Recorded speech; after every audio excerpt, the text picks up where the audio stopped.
Alors, est-ce que tu as envie de connaître les 11 lois de la réussite d'Anthony Robbins? La vidéo d'aujourd'hui, c'est justement un petit résumé que je te propose. Ce que je te propose, c'est qu'on va voir d'abord à qui s'adresse ce livre concrètement. Ensuite, on parcourra ensemble les 11 lois et puis ensuite, je te renverrai vers une vidéo que j'ai déjà faite et on comparera un petit peu les idées. Tu verras que c'est assez proche et ça te permettra encore d'avoir une version encore plus simplifiée. Alors, à qui s'adresse ce livre concrètement? Anthony Robbins, il faut savoir que c'est un coach en développement personnel. C'est presque un gourou dans le sens où il y a des gens qui payent des milliers d'euros pour assister à ses séminaires aux États-Unis. Là, en l'occurrence, c'est un petit livre qui coûte pas grand-chose. Je l'ai eu à Noël d'ailleurs, merci beaucoup Henri. Donc je ne sais pas quel est le prix, mais tu peux te renseigner en allant dans le lien en description pour aller voir sur Amazon. Qui concrètement est la cible de ce livre? D'abord, je pense qu'il y a deux grandes catégories un petit peu caricaturales. La première, c'est des gens qui sont un peu perdus, qui ont des grandes difficultés et qui ont besoin, entre guillemets, peut-être de se faire accompagner, mais qui ne sont pas assez mal pour aller voir un psy ou aller voir des gens pour se faire accompagner. Et donc là, dans ces cas-là, ça peut être intéressant d'aller faire ce genre de ressources, puisque ça te permet tout simplement un peu de remettre les choses dans l'ordre et d'avoir un plan d'action précis. Ensuite, une autre catégorie de gens qui peuvent avoir besoin de ça, pareil, un petit peu caricatural, c'est les gens, à l'inverse, pour qui tout va bien, qui sont dans une optique de performance, qui veulent vraiment, qui ont un objectif très difficile à accomplir, des sportifs de haut niveau, des entrepreneurs haut niveau qui veulent, qui ont des grosses ambitions à atteindre et pareil, qui veulent un plan d'action, qui ont besoin un petit peu d'un coach parce que du coup tous les excellents sportifs, tous les gens de haut niveau, ils ont un coach et du coup pareil, ce bouquin, il faut le voir un petit peu comme un plan de sophrologie pour atteindre des objectifs intéressants. Et puis, tu as entre les deux la catégorie des gens qui connaissent pas trop le développement personnel, qui veulent découvrir ce monde-là. C'est un excellent livre parce que du coup, il est tout petit, il est assez court. Et d'ailleurs, en fait, c'est le résumé de deux plus gros livres qu'Anthony Robbins a écrit. Donc du coup, découvrir ce livre-là, découvrir le développement personnel par ce livre-là, c'est une excellente idée puisque ça te permet d'avoir vraiment pas mal de choses synthétisées. Donc voilà pour à qui s'adresse le livre. Si tu te retrouves dans une de ces catégories-là, tu peux aller commander le livre directement en lien en description sur Amazon. Autrement, je te propose de parcourir rapidement les 11 idées principales du bouquin ensemble. Alors la première leçon, quelque part il y a 11 leçons, la première c'est qu'est-ce que tu dois faire quand tu te sens un petit peu dépassé par les événements?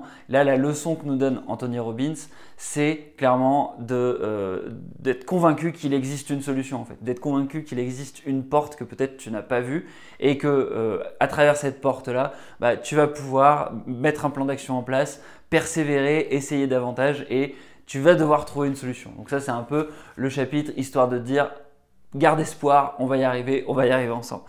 Leçon numéro 2, l'échec n'existe pas. Donc là, évidemment, on va avoir droit à l'exemple d'Edison, Thomas Edison avec son ampoule et ses 10 000 tentatives. Donc là, l'idée, c'est de faire en sorte que tu ne vois pas l'échec comme une fin en soi, mais plutôt comme un apprentissage une marche pour aller vers ton objectif final. Donc c'est un peu une optique de progression, être capable de voir les échecs comme quelque chose pour apprendre. Troisième leçon, apprenez à décider et plus rien ne saura vous arrêter. Là, cette leçon-là, c'est l'idée de dire qu'une fois que ça y est, tu as de l'espoir. Numéro 2, tu ne fais un peu table rase du passé et tu ne penses plus aux échecs. Tu vas prendre une décision extrêmement forte dans le présent de changer des choses et ça passe par une action consciente de te dire « Ok, maintenant je vais y aller, j'ai envie de changer des choses ». Donc c'est l'importance de la décision quelque part, cette troisième leçon. Ce qu'il faut comprendre, c'est que chacune de ces leçons, c'est un peu une brique et tout va prendre forme dans la 10e leçon et dans la 11e leçon. D'accord ? Quatrième leçon, bâtir vos croyances et démarrer en trombe. Donc là, il va en gros mettre en évidence ce que c'est qu'une croyance. Globalement, pourquoi c'est extrêmement important, pourquoi ça peut être néfaste et pourquoi ça peut être productif. Donc il va te donner des exemples très simples. Il y en a notamment un, c'est l'exemple de tu vas dans la cuisine et tu ne trouves pas le sel et tout simplement parce que tu es dans un mauvais mood, ça va pas. Ou alors tu cherches tes clés le matin et tu es énervé et puis en fait il y a quelqu'un qui arrive et qui regarde exactement là où elles devaient être et elle te dit tiens tu vois elles étaient là. Et en fait toi tu avais dans ta tête une idée que tu les avais perdues, que tu ne les trouverais pas là où elles devaient être, alors qu'elles y étaient exactement. Une croyance, c'est exactement ça. C'est quelque chose de programmé dans ton cerveau qui te dit que clairement tu vas dans la mauvaise direction, alors qu'en fait tout était sous tes yeux. Donc, ça c'est une croyance plutôt négative, mais à l'inverse, si tu te programmes entre guillemets pour être positif et puis avoir un certain nombre de croyances sur les choses qui vont marcher pour toi, et bah du coup ça peut être positif dans l'autre sens. Donc ça c'est pour les croyances. 5e leçon, c'est en vous concentrant sur vos objectifs qu'ils se matérialiseront. Donc là ici on va commencer à réfléchir dans le futur. On a pris la décision d'avancer, on a réfléchi à nos croyances, à ce qu'on croit, à ce qui peut faire qu'on va y arriver. Maintenant on va réfléchir à des objectifs précis, on va commencer à les mettre sur le papier, on va commencer à se projeter dans le futur et à visualiser à quoi ça peut ressembler. 6e leçon, les questions renferment la réponse. Donc là, l'idée, c'est que sur le chemin, tu peux être confronté à des problèmes. Là, Anthony Robbins, il va te donner un certain nombre de questions à se poser. Donc, il a une liste de questions sur comment réfléchir face aux problèmes, une liste de questions à se poser le matin pour se dire, bah tiens, essayer en gros de prendre conscience, de te mettre dans un bon mood pour démarrer ta journée. Et puis, des questions à se poser le soir aussi pour réfléchir à ta journée et pareil, te mettre dans un bon mood pour la journée suivante. Donc ça, c'est les questions. Et le pouvoir des questions, quelque part, c'est réveiller dans ton cerveau un petit peu des réflexes et quelque part réveiller l'histoire que tu te racontes pour que tu te mettes dans de bonnes conditions.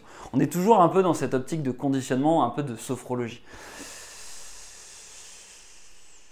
7e leçon, découvrez vos ressources cachées. Alors là, intéressant, ici en fait, on va se rendre compte quelque part de l'inversion mouvement physique et ce que tu fais en gros entre guillemets dans ton quotidien et tes émotions. Et ce dont on va se rendre compte, c'est que de toute évidence, tes émotions ont un impact sur comment tu vas évoluer dans le monde corporel, on va dire. Mais là, ce qu'il explique, c'est que c'est un peu l'inverse, c'est que potentiellement, tes actions et ce que tu fais dans le monde réel, ça peut aussi avoir un impact sur tes émotions. Et il nous donne des exemples. Par exemple, quand tu as peur parce qu'il t'arrive quelque chose, une tuile au travail ou dans ta vie perso, tu vas avoir un réflexe, en fait, ton émotion va susciter un réflexe physique. Tu vas te prendre la tête comme ça, tu vas croiser les bras, tu vas te mettre dans une situation corporelle spécifique. Et ce qu'il explique, c'est que si tu fais ces gestes-là, naturellement, ça va réveiller ces émotions potentiellement un petit peu négatives. Et donc, ce chapitre, il sert à nous faire prendre conscience de ça et à nous pousser à utiliser du coup une bonne hygiène corporelle pour avoir de bonnes émotions derrière. 8e leçon, le vocabulaire du succès. Alors là, ici, c'est un chapitre intéressant. Ce qu'il explique, c'est que la même logique qu'on a vue sur, en gros, on va dire le langage du corps et les émotions, elle s'applique aussi avec le choix des mots et les émotions. Et notamment, typiquement, quand tu utilises des termes qui sont assez forts et que tu caractérises ta situation avec des termes forts, en changeant ton vocabulaire quand tu réfléchis sur toi-même et sur la situation, tu peux en fait aller avoir une optique un peu plus constructive et être un peu plus stoïque face aux événements et avancer plus facilement. Et ça marche aussi dans le sens positif, c'est-à-dire que quand tu vis quelque chose de cool, plutôt que de juste dire ouais c'est pas mal et dire ah c'est incroyable et être un petit peu plus amélioratif, essayer de vivre un peu plus la chose de manière intense, et d'un coup ça va donner en gros une portée plus forte aux événements qui vont bien et puis tu vas pouvoir atténuer les événements qui vont mal. Et ensuite, dans la même idée, 9e leçon, c'est que si tu te trouves dans une impasse, essaie d'utiliser le pouvoir des métaphores. Donc là, on retrouve l'idée du vocabulaire, sauf que cette fois-ci, on est dans la notion de visualisation. Et l'objectif ici, c'est de se dire, ok, je vais essayer de visualiser mon objectif, mais je ne vais pas juste le visualiser comme une fin en soi, je vais le visualiser comme une situation où je me sens bien, où ça va bien, etc. Je joue à retour vers le futur, je suis assis à mon bureau et j'ai réussi tout ce que je voulais réussir et qu'est-ce que je ressens à ce moment-là. Et voilà, essayer de déclencher en gros des sentiments un petit peu positifs comme ça. Et ça peut te permettre du coup, dans des situations où ça va pas bien, de te ramener dans ton optique, dans ton chemin de progression positif. Donc ça, c'était la 9e leçon. 10e leçon, là c'est à vos marques prêts, partez. Comment bâtir votre avenir en vous fixant des buts. Ici, ce qu'il va faire Anthony Robbins, c'est nous donner un plan d'action en 4 étapes. 4 étapes globalement pour utiliser tout ce qu'on a vu avant. Donc étape 1, c'est rêver en gros sur grand écran, imaginer où est-ce que tu veux aller. 2, parcourir maintenant la liste de tes différents objectifs et mettre en gros des dates précises, essayer de vraiment se fixer des échéances fortes. 3, une fois que vous aurez fixé sur ces échéances, choisissez 4 objectifs que vous pourrez atteindre cette année et donc en gros choisir des objectifs que tu dois absolument réussir.